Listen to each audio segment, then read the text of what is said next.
3 years ago, at 31, Jim Kitchen's life as a newlywed was just beginning when he was hit with the biggest medical scare of his life. His heart was racing out of control and wouldn't stop. So I went to my primary care doctor, Michael Ralston, and they did an EKG on me, and we got the results, and it was over 200 beats per minute.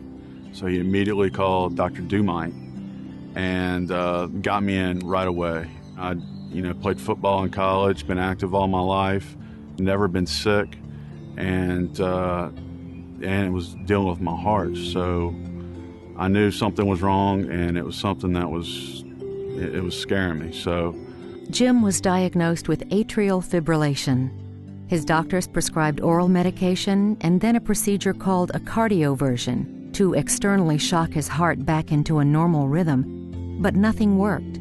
Jim was faced with the possibility of having to travel to a hospital out of state and wait 6 to 8 months for an advanced heart procedure called atrial fibrillation ablation. What the procedure entails is finding these cells which sit on the left side of the heart inside the pulmonary veins.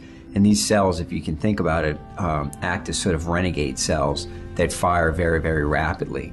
And it's the firing of these cells which causes people's heart to beat erratically and very fast. And so what the procedure entails is finding those cells and then cauterizing those cells, which then suppresses the amount of atrial fibrillation people can have. Of course I was going to do it, but I have to travel to Birmingham to get a procedure done on your heart. It was scary, and luckily he was telling me the whole time that they were trying to recruit a physician from the Cleveland Clinic that was from New Orleans. They're trying to recruit him in to Baton Rouge, Dr. Savello, and they wound up getting him in, thank God. Jim became one of Dr. Savello's first cases at Our Lady of the Lake. Jim had really bad atrial fibrillation, albeit he was young. His atrial fibrillation was very aggressive. And for a guy his age with a young wife and young kids, it really changes your lifestyle. It changes what you can and can't do.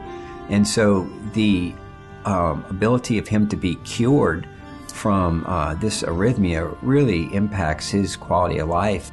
Not only was Jim's heart procedure a success, having it at the lake was an added comfort for Jim and his growing family. It was very scary.